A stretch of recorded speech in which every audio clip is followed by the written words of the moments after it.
अतीत हूं। मुझे देखकर आप हैरान होंगे कि मैं काल की पुरानी चादर छोड़कर, अपनी सदियों की नींद और खामोशी तोड़कर आपके सामने क्यों आया हूं। मैं ये बताने आया हूं कि मैं अतीत बीत चुका हूं, किंतु समाप्त नहीं हुआ। मैं तो ऐसा सागर हूं जिसकी गहराई में कितने युग, कितनी सभ्यताएं, कितनी संस्कृतियां और कितनी शताब्दियों का इतिहास पड़ा है। मैं एक ऐसा दर्पण हूं जिसमें आप अपनी महानता की गौरवशाली गाथाएं देख सकते हैं और अपने पतन की लज्जाजनक घटनाएं भी। मैं आपको याद दिलाने आया हूं कि एक पल का दंड सदियों को भुगतना पड़ता है। मैं आपको उस भूल के बारे में बताने आया हूं जो आपने नारी को समझने में की। मैं आपको यह बताने आया हूं कि नारी क्या है। नारी शक्ति है, नारी आदि शक्ति है, मां शक्ति है, जननी है, लक्ष्मी है, सरस्वती है, सीता है, राधा है, रुक्मिणी है। नारी ने जन्म दिया राम को, कृष्ण को, बुद्ध को, महावीर को, नानक को, कबीर को। नारी ने सीता बनकर अपने राम के साथ वनवास के कष्ट उठाए। सावित्री बनकर अपने पति के प्राणों के लिए यमराज से लड़ी। सीता का अपहरण रावण ने किया, मगर अग्नि परीक्षा देनी पड़ी निर्दोष सीता को। व्यवस्था और परंपरा के नाम पर द्रौपदी को 5 पतियों में बांटा गया और उसके अपनों ने ही भरी सभा में उसे नग्न करने का प्रयास किया। और इस भूल का परिणाम है महाभारत, कौरव वंश का समूल नाश। मैं आपको सावधान करने आया हूं, मैं आपको चेतावनी देने आया हूं कि अब भी आपने नारी का सम्मान नहीं किया, उसका गौरव उसे वापस नहीं लौटाया। अगर अब भी दहेज के नाम पर उसे जिंदा जलाया जाता रहा, अगर अब भी मां के गर्भ में उसकी हत्या होती रही, तो विश्वास कीजिए कि आने वाले सर्वनाश को कोई नहीं रोक सकता। संसार की कथाओं में आपकी कथा तक नहीं रह जाएगी। आइए, आज मैं आपको नारी की उसी महानता के दर्शन कराता हूं जो ब्रह्म शक्ति है, मां शक्ति है। यह उस समय की बात है जब कुछ भी नहीं था, मृत्यु नहीं थी क्योंकि जीवन नहीं था, अमरता नहीं थी क्योंकि हिंसा नहीं थी, दिन और रात का भेद नहीं था क्योंकि प्रकाश नहीं था, ऊंचाइयां नहीं थी क्योंकि पर्वत नहीं थे, गहराइयां नहीं थी क्योंकि जल नहीं था, अंधकार था, केवल अंधकार। और उसी अंधकार में एक हलचल हुई, एक इच्छा जागी और आत्मा का पहला बीज बोया गया।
शक्ति हूं, ब्रह्म की शक्ति। ब्रह्म निराकार है, मैं उसकी साकार शक्ति हूं। जिस प्रकार प्रकाश ना हो तो लौ का कोई अस्तित्व नहीं होता, उसी प्रकार मेरे बिना ब्रह्म का कोई अस्तित्व नहीं। ब्रह्म लौ है, मैं प्रकाश हूं। ब्रह्म पुरुष है, मैं प्रकृति हूं। संसार में जो भी दृष्टि से नहीं देखा जा सकता वो ब्रह्म है, और जो भी दिखाई देता है वो मैं हूं। ब्रह्म की श्रेष्ठता भी मेरे समक्ष नतमस्तक होती है, क्योंकि मैं प्रकृति हूं, मैं नारी हूं। जन्म देने की शक्ति केवल मुझ में है, इसलिए मैं मां हूं, मां शक्ति। ब्रह्मांड मेरी रचना है, आकाश मेरा मस्तक है, धरती मेरा मध्य भाग है, तथा पाताल मेरे चरण। इसीलिए सारी सृष्टि में केवल मैं हूं।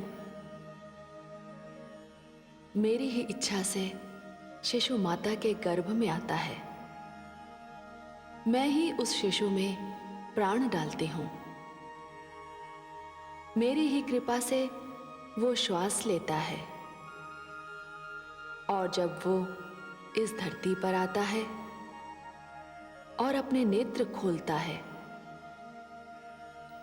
तो देखने की शक्ति भी मैं ही उसे देती हूं,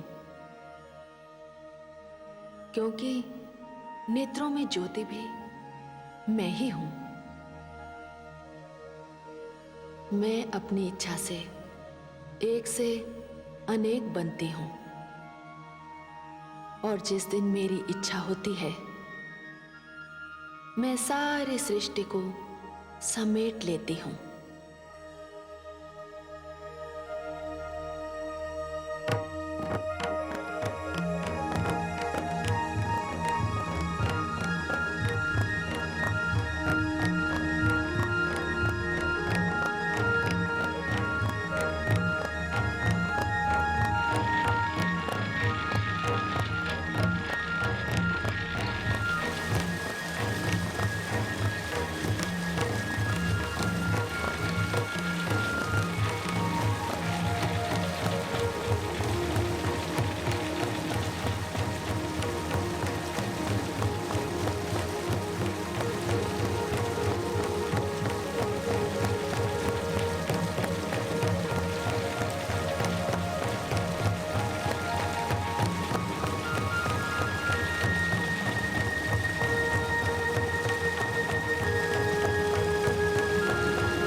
हे मां शक्ति, आपको कोटि कोटि प्रणाम।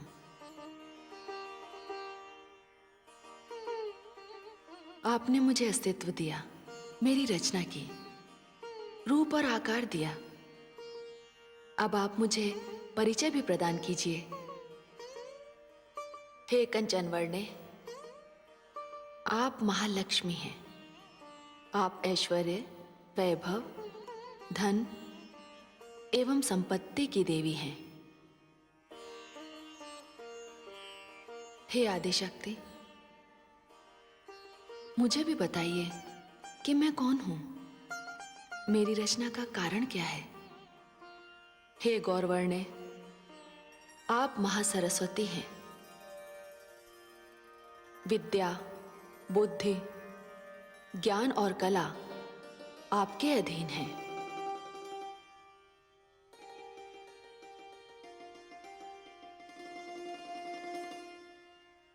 मैं भी जानना चाहती हूं हे आदिशक्ति कि मेरे रूप, आकार और मेरी रचना किस कारण की गई है। मेरा भी तो कोई परिचय होगा। हे श्यामवर्णे, आप महाकाली हैं। आप बल, शक्ति तथा अस्त्र शस्त्र की स्वामिनी हैं। आप युद्ध और शांति दोनों की देवी हैं।